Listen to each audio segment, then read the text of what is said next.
전도 2014 그리스도의 흔적을 갖자. 그리스도의 흔적을 갖자입니다. 오늘 본문에 등장하는 아비나답의 아들 우사의 죽음은요, 많은 사람들, 또 크리스천들, 또 저를 포함해서 신중한 고민과 생각으로 초대합니다. 도대체 왜 하나님께서 넘어지는 그 하나님의 궤가 쓰러지는 것을 방지하기 위해서 잡은 우사를 죽이셨을까?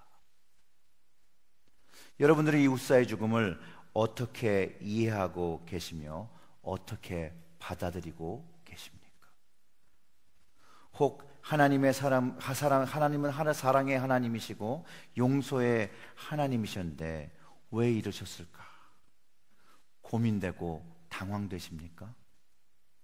아니면 나에게는 지금 이해되지 않으나 하나님은 분명히 내가 생각하지 못하는 이유가 있어 그러셨을 거야 라고 생각하십니까?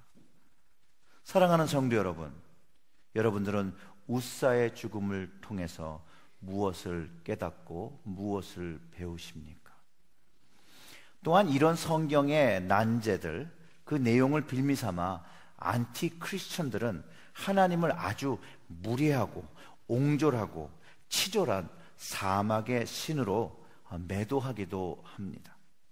근데 재미난 점 하나는요, 이 성경의 난제들이라는 어려운 문제들을 이해하기 위해서는 그 어려운 것 모두가 결국은 하나님의 주권과 연결되어 있다는 것을 발견하게 됩니다. 특별히 생명에 관한 문제, 하나님의 인도하심과 하나님의 방법이 아니고서는 구원과 생명을 얻을 수 없다라는 전제를 성경이 가르쳐주고 있습니다. 아무튼 이런 것들을 알고 행하던 모르고 행하던 어떤 것들, 그 자신들이 결정한 그 행동으로 자신의 생명을 잃게 되는 수도 있음을 성경이 분명히 가르쳐주고 기록하고 있다는 것입니다. 우리 인간 삶 속에서요, 무지와 우둔함, 그렇지만 선한 의도를 가지고 행동했을 때에도 때로 남에게 또 자신에게 치명적인 불행을 초래할 수 있는 경우를 우린 삶 속에서 가끔 경험하게 됩니다. 제가 유학 와서 재밌게 보던 드라마가 하나 있었습니다. 허준이라고 그러는데 허준 보신 적 있습니까? 얼마나 재밌었는지 그 비디오가 나오는 그 순간을 기다리며 녹음이 돼서 나오는 걸 따끈따끈한 걸 잡아다 집에서 봤던 기억이 있습니다.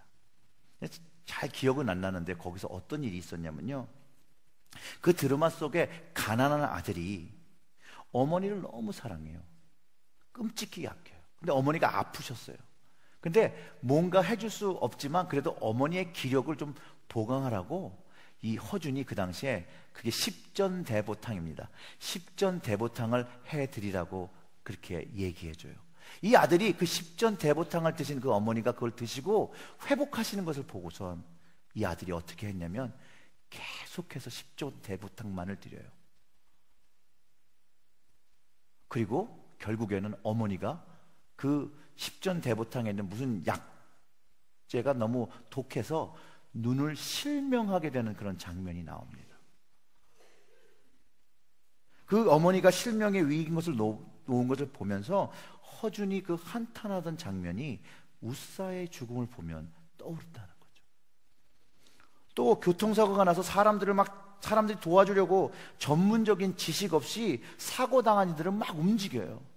정말로 선한 의도에서 구하기 위해서 한 것인데 어떤 경우에는 움직였기 때문에, 그 선한 의도로 이 사람을 움직였기 때문에 그는 평생 움직일 수 없고 걸을 수 없는 불구의 삶을 살아가기도 한다는 것입니다. 선한 의도였지만 치명적인 결과를 가져오는 것이 우리의 인생 속에 있다라는 것이죠. 우사의 선한 의도는 충분히 우리가 동의를 한다는 것이죠. 그러나 그의 선한 의도가 하나님의 방법과 결과가 달랐기 때문에 그의 죽음으로 우리는 그것이 하나님을 기쁘시게 하지 않았던 것으로 깨닫게 됩니다. 성경을 통해서 하나님이 우리에게 알려오신 것, 하나님의 생각과 우리의 생각은 다르다라고 분명하게 알려오셨습니다. 그리고 선언하였습니다. 이사야서 55장 8절과 9절의 말씀을 참고하면 여호와의 말씀에 내 생각은 너희 생각과 다르며 내 길은 너희 길과 달라서 하늘이 땅보다 높음같이 내 길은 너희 길보다 높으며 내 생각은 너희 생각보다 높다라고 하셨습니다. 즉 하나님의 생각과 그분의 길과 방법은 우리의 생각보다 높으시고 오르시다라고 말씀하고 계십니다. 그렇기 때문에 우리는 이 하나님을 이해하기 위해서, 이 하나님을 깨닫기 위해서 하나님이 주신 방법과 그 말씀으로 우리의 하나님을 이해하게 되는 것이지, 우리의 갖고 있는 세상의 지식과 인간의 생각으로 하나님을 이해할 때 잘못된 우를 범하게 된다는 것입니다. 그러니 그분을 이해할 때도 하나님 주신 그 말씀을 가지고 이해하고, 또 그분을 이해할 때도 성령님의 도우심을 받아 그분의 말씀을 깨달아야 합니다. 우리의 인간의 생각과 노력과 지식으로는 하나님을 온전히 이해할 수 없습니다. 제가 제안을 한 가지 하면요, 여러분들 가정에서 성경을 읽으실 때 그냥 보통 일반 책 보듯이 이렇게 읽지 마시고, 성경을 읽으실 때는 먼저 기도로 성령님의 도우심을 구하고 지혜를 구하는 기도를 하시고 말씀을 묵상하시기를 부탁드립니다. 그러면 하나님께서 지혜를 주셔서 하나님을 잘 이해하고 그분의 나라와 그분의 뜻을 이해할 수 있도록 성령의 충만, 그 기름 부으심을 주실 것입니다. 요한일서 2장 27절에 이렇게 권면합니다. 여러분, 그리스도께서 부어주신 성령을 받으셨습니다. 이 성령께서 여러분의 마음속에 살아계시는 한 여러분은 무엇이 옳은가를 판단하는데 아무에게도 가르침을 받을 필요가 없습니다. 즉 성령이 내 안에 가셔서 답을 주시니 사람에게 그 방법을 물을 필요가 없다라고 하는 것입니다. 즉 주님의 가르침을 받으라는 것이죠. 성령께서 모든 것을 가르쳐 주신다라고 이야기합니다. 성령은 진리이시며 거짓말을 하지 않는다고 하십니다. 그러므로 여러분들은 결코 그리스도를 떠나지 말고 성령의 지시를 따라 그리스도 안에서 살아가야 될 것을 권면하고 있습니다. 웃사의 죽음도요, 성령님께 지혜를 구하고 하나님의 뜻이 무엇에 있었는지를 구해야 합니다. 집에 가셔서 하시는 것보다 여기서 하시는 게 훨씬 나을 것 같아서 여기서 잠깐 이것을 위해서 한번 기도해 보겠습니다. 다 같이 기도합니다. 하나님, 웃사의 죽음을 통해서 오늘 우리에게 깨닫기 원하시는 하나님의 뜻을 깨닫고 그 뜻에 순종하게 하여 주시옵소서. 성령님의 가르침을 받기 원합니다. 하나님의 올바른 말씀을 깨닫게 하여 주시옵소서. 이 모든 말씀 예수님의 이름으로 기도드렸습니다. 아멘. 이제 오늘 이 말씀의 현장으로 들어가기를 바랍니다. 아비나답이라는 그 집에 하나님의 언약궤가 있었습니다. 왜 이 아비나답의 집에 하나님의 그 거룩한 궤가 있었을까요? 그 아비나답의 집에 이 궤가 있기 위해서 선지자 사무엘 때 일어난 한 사건이 있었습니다. 이스라엘의 군대가요, 블레셋과 전쟁을 하는데 전투에 패하게 됩니다. 하나님의 군대가 패했다라고, 블레셋에 패했다라고 너무 분해하고, 근데 그 블레셋에게 패했을 때 이것을 하나님이 하신 영적인 문제로 보지 못하고 이 이스라엘 백성들이 이 하나님의 궤를 가지고 나가면 이길 것이라고 생각했다라는 것이에요. 만약 이 언약궤만 가지고 나가면 블레셋이 패하고 승리가 보장된 것처럼 그 부적처럼 여기며 언약궤를 가지고 나갔을 때 그 결과가 블레셋에게 대패하고 언약궤를 뺏기게 되고 엘리의 그 제사장의 두 아들 옴니와 비느하스가 죽음을 맞이하게 됩니다. 또 이 아들의 죽음과 하나님의 언약궤가 빼앗겼다는 소식을 들은 엘리가요, 너무 놀라서 의자에서 자빠져 목이 부러져 죽었다라고 성경이 기록하고 있습니다. 사무엘상 3장과 4장에 일어난 일입니다. 그리고 그 언약궤를 탈취한 블레셋이요, 아스돗이라는 곳에 다곤의 신전에 하나님의 궤를 이렇게 보관합니다. 그런데 거기다 하나님 궤를 두고 거기서 이상한 일이 일어납니다. 그 다음날 갔더니 희한한 광경을 보게 됩니다. 특별히 이 다곤 씨는요, 반은 위가 사람이고요, 반은 물고기예요. 그러니까 쉽게 얘기하면 남자 인어입니다. 남자 인어의 모습인데 곡식의 풍작을 기원하는 블레셋의 신이었습니다. 아무튼 이 다곤의 신이 그 다음날 아침에 보니까 땅에 엎어져서 하나님의 궤에 얼굴을 닦고 있는 것을 목격하게 됩니다. 사람들이 이상하지, 왜 이게 너 여기 넘어져 있지 하고 다곤상을 다시 세웁니다. 그리고 다음날 방문해 보았을 때 사무엘상 5장 4절에서 이렇게 얘기합니다. 아스돗 주민이 그 다음날에도 아침 일찍 다곤의 신전으로 들어가 보니 다곤의 신상이 또 여호와의 법궤 앞에 거꾸러져 있는데 이번에는 머리와 두 손이 부러져서 문지방 위에 뒹굴고 있었다라고 합니다. 이제 사람들이 뭔가 이상한 징조를 느끼게 됐겠죠. 이제 다시 세워놓을 수가 없어요, 만들기 전에는.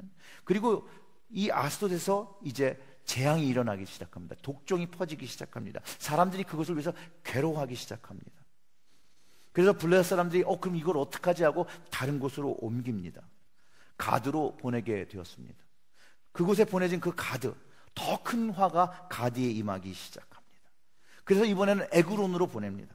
에그론의 궤가 도착한 다음에 사람들이 막 부르짖습니다. 너희들이 여호와의 그 궤를 가지고 와서 우리를 죽게 해야겠다라고 막 하는데, 그 상황 속에서도 에그론에는 재앙이 임합니다.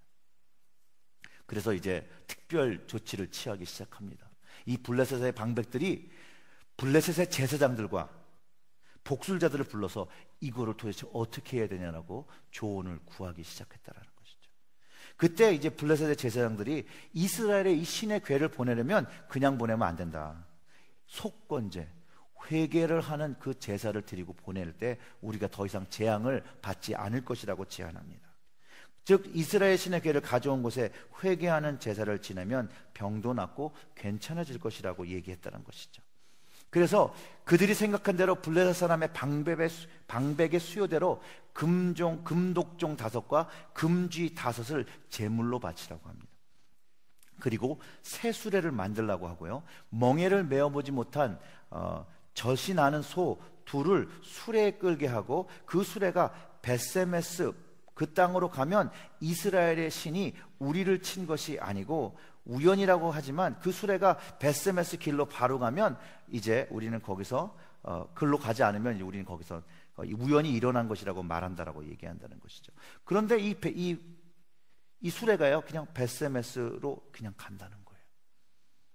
사람들이 여호와의 궤를 보고 기뻐했다라고 성경이 증거하고 있고요.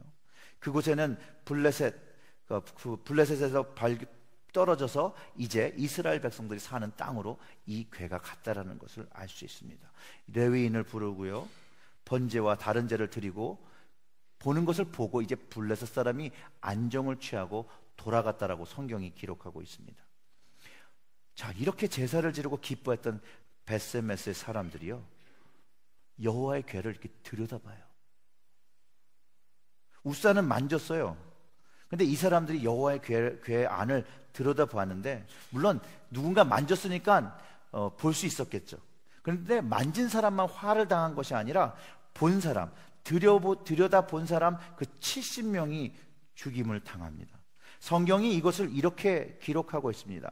벳세메스 사람들이 여호와의 궤를 들여다본 고로 그들을 치사 70인을 죽이신지라 여호와께서 백성을 쳐서 크게 사륙하셨으므로 와서 여호와의 궤를 옮겨 산에 사는 아비나답의 집에 들여놓고 그 아들 엘리아사를 거룩히 구별하여 여호와의 궤를 지키게 했다라고 하고 3장 7장 2절의 말씀에 20년 동안 있었다라고 기록하고 있습니다. 근데 20년도요, 뭐 각자 말씀하시는 것이 좀 달라요. 생명의 삶의 그 어떤 본문에는 20년이 그 다윗이 가져오기까지 아비나답의 집에 여호와의 궤가 있었다라고 얘기된 부분이 있는데요. 그렇지는 않은 것 같고요. 아무튼 적어도 20년보다 좀 많은 시간이 있었을 거라고 우리가 예견할 수 있습니다. 왜냐하면 사울 왕이 시작되기 전 아비나답 집에 여호와의 궤가 있다는 거예요. 그리고 그 집 아들 엘리에살이 지키게 되었대요. 언제까지냐면 오늘 본문이 그 다윗이 찾아오기까지 아비나답 집에 하나님의 언약궤가 있었다는 건 성경을 통해서 우리가 알 수 있고요. 하나님의 궤를 뺏긴 시간이 BC 1075년이에요. 그리고 찾아온 연도가 BC 1003년이에요. 그런 거 볼 때 아비나답 집에 하나님의 궤가 그래도 적게는 20년, 많게는 70년 정도의 그 오랜 시간이 있었음을 추측해 볼 수 있습니다. 그런데 재미난 사실은요, 오늘 본문에는요, 아비나답의 아들 엘리아살의 이름은 본문 안에 없습니다. 우사와 아효의 이름만이 등장합니다. 적어도 20년과 길게는 70년의 공백이 아비나답 가정에 있음을 우리가 한번 생각해 볼 수 있습니다.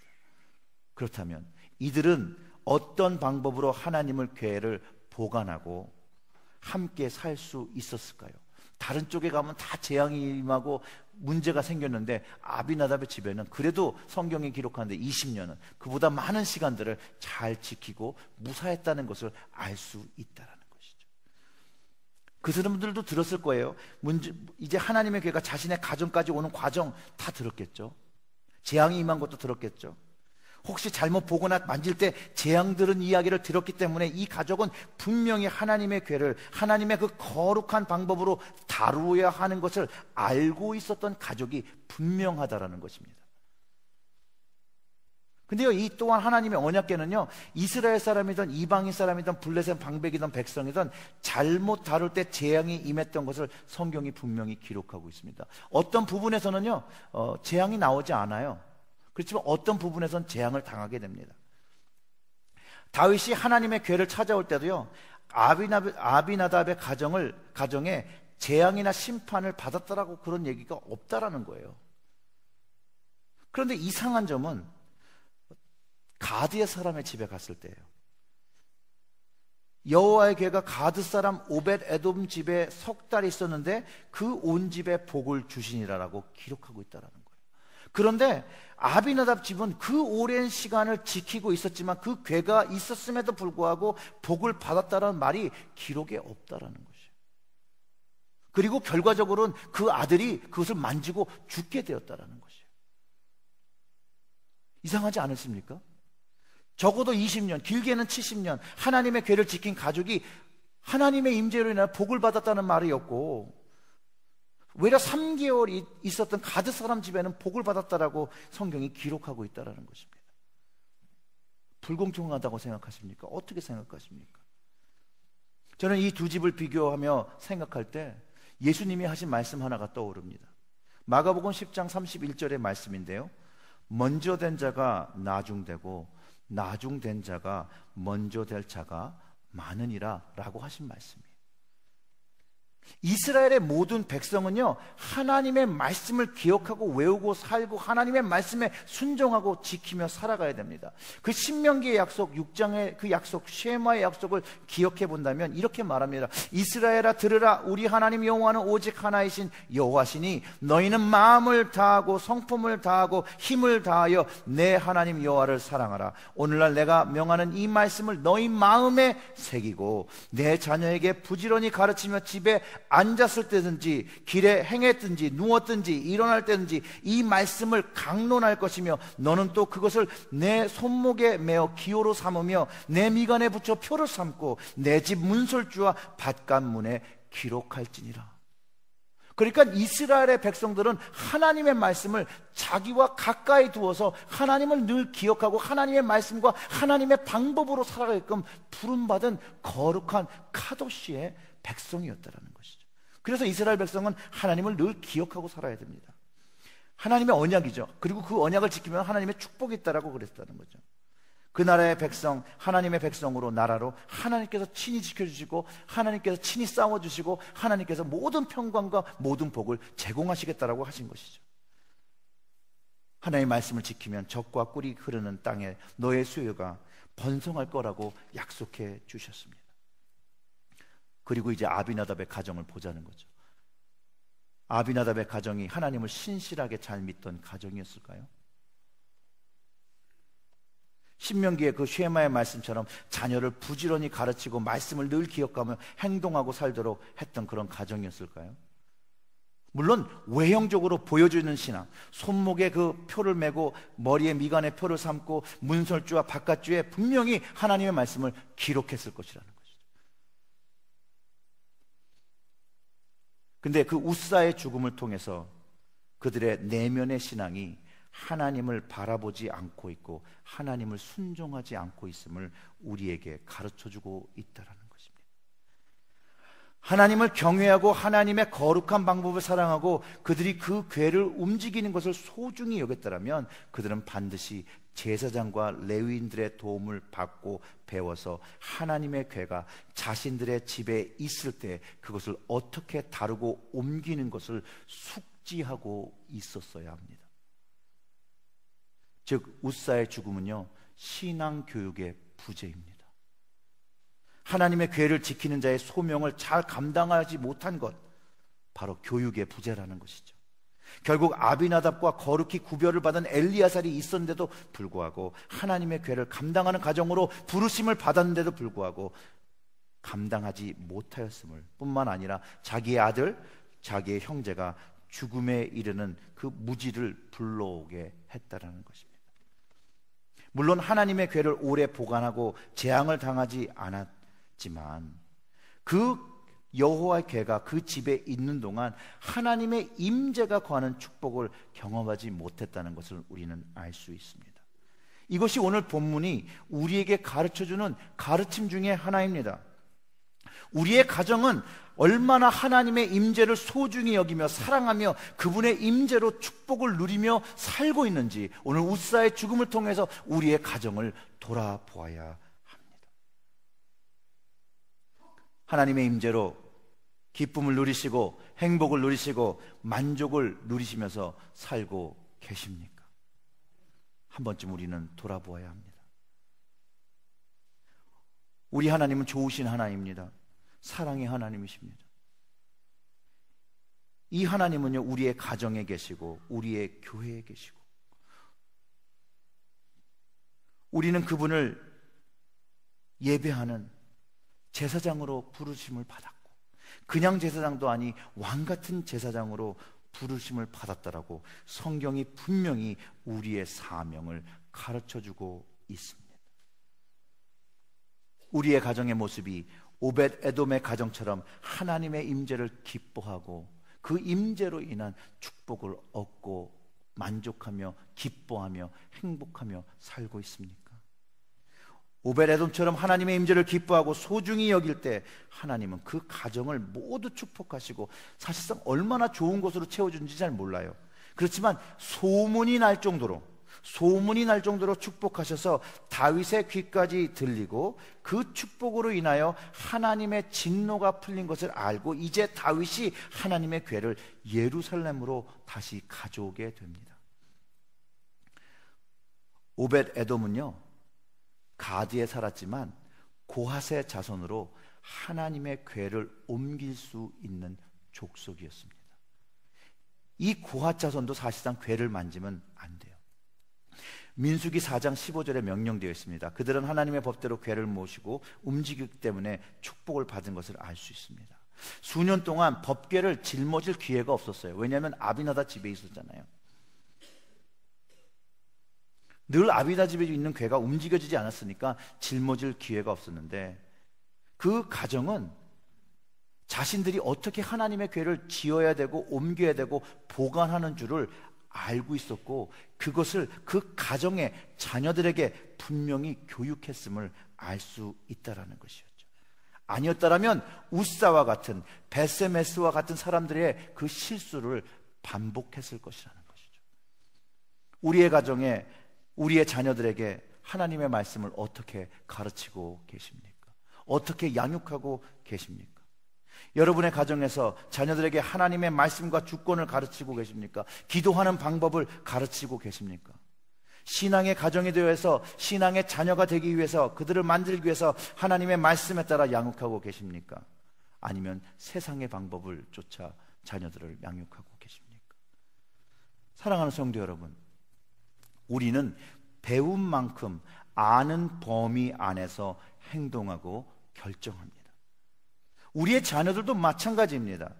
배운 만큼 아는 범위 안에서 행동하고 결정합니다. 하나님이 누구인지, 하나님의 방법이 어떤 것인지 말씀으로 가르쳐 주실 때 우리의 자녀들이 하나님의 방법과 말씀으로 세상과 영적 전쟁을 하며 살아갈 수 있게 되는 것입니다. 우리의 자녀들이 어디에 가서 하나님의 말씀을 배우겠습니까? 가정입니다. 신앙은 교회에서 배우기보다는 가정에서 먼저 배우는 것임을 꼭 기억하시길 주님의 이름으로 축원합니다. 아이들은요, 자녀들은 어른들의 신앙생활을 보며 자기의 신앙을 키워갑니다. 그래서 어른들이 신앙생활을 잘해야 자녀들이 좋은 신앙인과 견고한 신앙인으로 자랄 수 있고, 가정에서 피부로 배워진 그 신앙이 그 교회라는 공동체의 신앙 안으로 들어오면서 성숙한 신앙, 어떤 신앙이면요, 주의 성전을 같이 만들어가는 신앙으로 거듭나지고 성숙해지는 것을 깨닫게 되는 것입니다. 사랑하는 성도 여러분, 예수 신앙을 가르치시기를 주님의 이름으로 축원합니다. 우리의 자녀들이 예수의 신앙을 우리의 마음에, 자신들의 가슴에 품을 때 생명으로 이끌어지는 것을 믿고 확신하고 순종하시기를 주님의 이름으로 축원합니다. 바로 이 점입니다. 웃사의 죽음은 교육의 부재인 가정의 잘못입니다. 그러나 단순히 가정의 잘못만은 아닙니다. 지도자의 잘못이기도 합니다. 즉 웃사의 죽음은 다윗의 잘못입니다. 웃사의 죽음을 경험한 다윗은 성경에 이렇게 기록하고 있습니다. 여호와 하나님이 웃사의 잘못함을 인하여 진노하사 저를 그곳에서 치시니 저가 거기 하나님 궤 곁에서 죽으니라. 여호와께서 웃사를 충돌하시니 다윗이 분하여 그곳을 베레스 웃사라 칭하니 그 이름이 오늘까지 이르니라. 그가 부른 지명을 통해서 알 수 있듯이 웃사의 위반이란 말입니다. 자신의 계획, 이제 이 궤를 예루살렘으로 걷고는 그 계획이 있었는데 웃사의 잘못으로 실패되어진 거, 그것에 화를 내고, 이 상태로는 여호와의 궤를 갖고 예루살렘에 돌아갔을 때 동일한 재앙이 일어날 것 같아서 판단하고 여호와를 두려워하여 또 다른 재앙이 있을까 싶어 법궤를 다른 곳에 보내는 것입니다. 그 처음에 그 궤를 갖고 오렸던 의도와는 좀 바뀌었죠. 웃사의 죽음의 기점으로 다윗이 하나님의 궤를 가져오는 방식을 바꿉니다. 오늘 본문의 처음 시작은요, 하나님의 궤를 가지러 이스라엘 사람들을 착출합니다. 3만이라는 사람을 착출합니다. 물론 블레셋에 인접한 지역이니 그 중요성을 인식하고 왕의 안전과 그 과정을 신경 쓰고 준비했다는 것입니다. 인간적인 생각이죠. 많은 사람이 가서 궤를 찬양하며 가지고 오면 너무 좋을 거라고 생각했어요. 그러나 하나님의 궤를 어떻게 하나님의 방법으로 옳게 옮기는 것을 준비하지 않았다라는 것입니다. 지도자가 잘해야 백성들이 편하게 사는 법입니다. 특별히 하나님의 백성은 그 지도자가 잘해야 합니다. 하나님을 경외하고 하나님의 말씀과 방법을 따르는 지도자에게는 늘 하나님께서 동행하시고, 하나님이 늘 동행하시니 그에게 늘 부강한 국과 평안과 하나님을 통해서 누릴 수 있는 축복을 가지고 있었습니다. 3개월이었지만 하나님의 궤가 오벳 에돔에 있을 때 그 가정이 하나님 앞에서 모습이 아름답고 하나님을 사랑함이, 그 대함이 하나님 앞에 온전했기 때문에 그들은 하나님의 복과 기쁨을, 그 풍성함을 누릴 수 있었음을 기억해야 합니다. 다윗 왕은요, 이 하나님의 궤를 가져오는 시작부터 잘못하고 있음을 깨닫지 못했었습니다.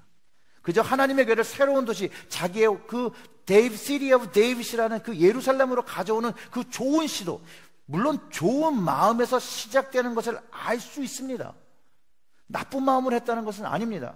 그러나 아무리 좋은 시도와 의도일지라도 하나님의 방식이 배제되고 하나님의 의도가 무시되었을 때는, 하나님의 뜻이 무시되었을 때는 웃사라는 죽음을, 그 결과를 초래했다라는 것입니다.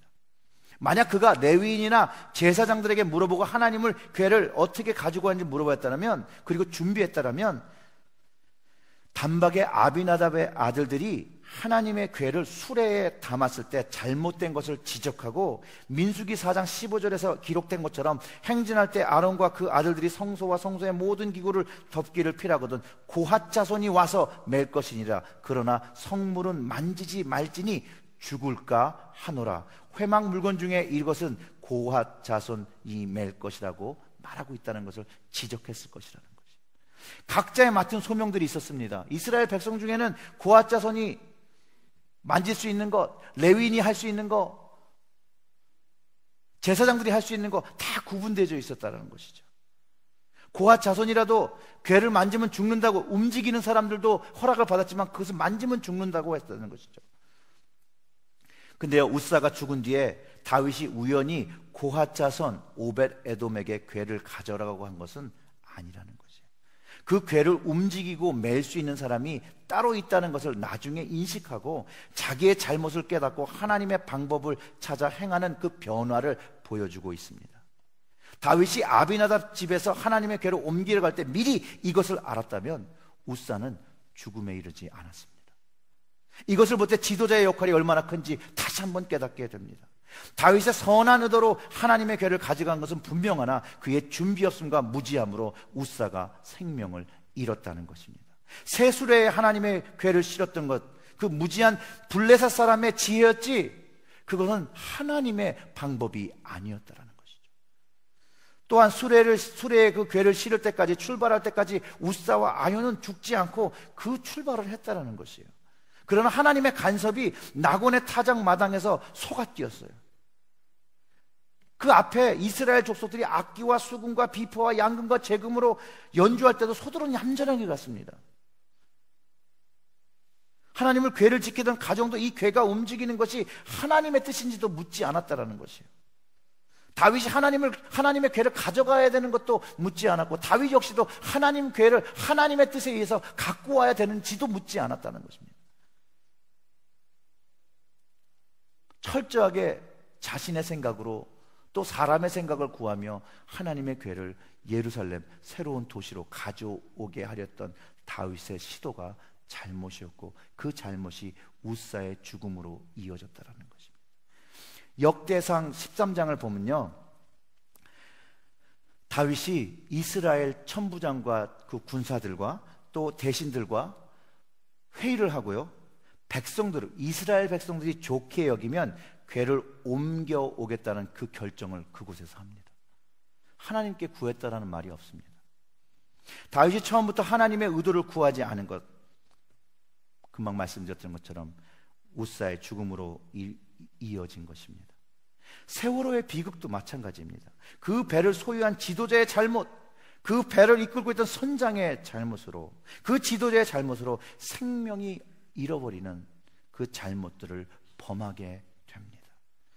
오늘 본문에서 우사에게 일어난 일입니다. 사랑하는 성도 여러분, 만무스은의 직분자이시며 리더 되시는 여러분, 저를 포함해서 우리는 영적으로 민감하여 늘 하나님의 뜻과 말씀을 기도로 분별하며 살아야 합니다.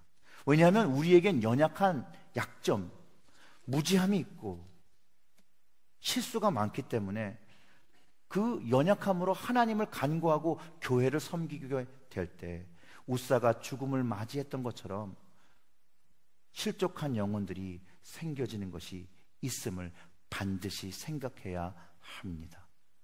하나님이 세우신 직분을 귀중히 여기시고 각자의 가정과 자리에서 하나님의 뜻을 분별하고 하나님이 원하시는 모습으로 살아야 합니다. 그럴 때 하나님이 주시는 기쁨으로 가득 찬 삶으로 우리의 삶과 우리의 가정과 우리의 교회가 변화되어질 줄 확신합니다. 다윗이 처음 모르고 괴를 성급히 모셔오려다가 우사의 죽음으로 하나님의 진노를 깨닫죠. 그리고 오벳에돔 고앗 자손에게 하나님의 궤를 가져가게 하고 그곳에 축복에 임하는 것을 보고 다시 하나님의 궤를 기쁨으로 메고 다윗성으로 올라오는 소망을 갖게 됩니다. 그리고 이제 그것을 가져올 때 여호와의 궤를 맨 사람들이 6걸음 갈 때 무엇을 드렸죠? 제사를 드렸습니다.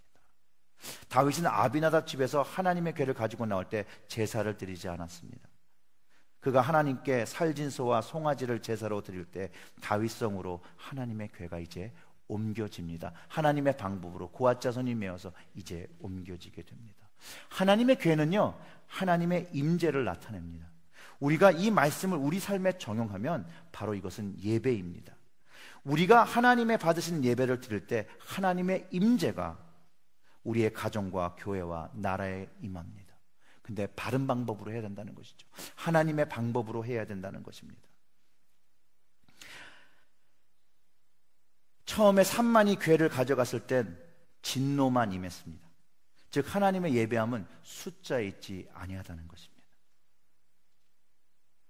처음에 하나님의 궤를 가지러 갈 때 수많은 악기를 가지고 찬양하면서 가져왔습니다. 거기에는 진노가 임했습니다. 하나님이 찾으시던 건 마음이었습니다. 다윗이 어떤 것이 하나님을 기쁘게 하며 하나님의 임재가 있는 궤를 자신의 성으로 움직일 수 있는 방법, 하나님의 방법을 찾아서 할 때 이제 그것이 허락되어졌다는 것을 알 수 있습니다. 모세의 율법을 통해 가르친 방법, 그 제사, 마음을 다하여 몸을 다하여 기뻐하며 찬송하며 하나님 궤를 환영할 때 온 이스라엘과 다윗이 환호하며 여호와의 궤를 다윗성 예루살렘으로 모실 수 있게 되었습니다. 우리는 신약의 백성입니다. 다윗처럼 하나님의 궤가 있어야 임재를 경험하는 것은 아닙니다. 또 황소와 송아지를 드리는 제사도 필요 없습니다.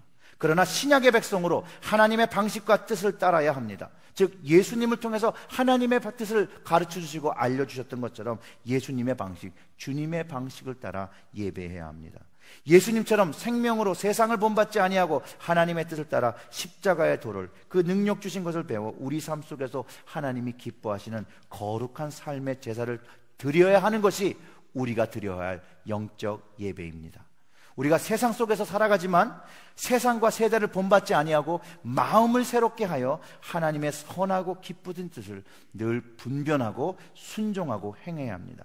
우리의 마음을 다하고 하나님의 임재를 다윗처럼 사모하고 잘못이 있을지라도 바로 시정하고 회개할 때 하나님이 다윗을 하나님의 마음에 합한 자라고 부르신 것처럼 우리 역시도 하나님의 합한 자녀라고 부르시고 우리의 가정에 임재하시며 우리 하나님으로 말미암아 기뻐하는 가정으로 변화되어질 것을 저는 확신합니다.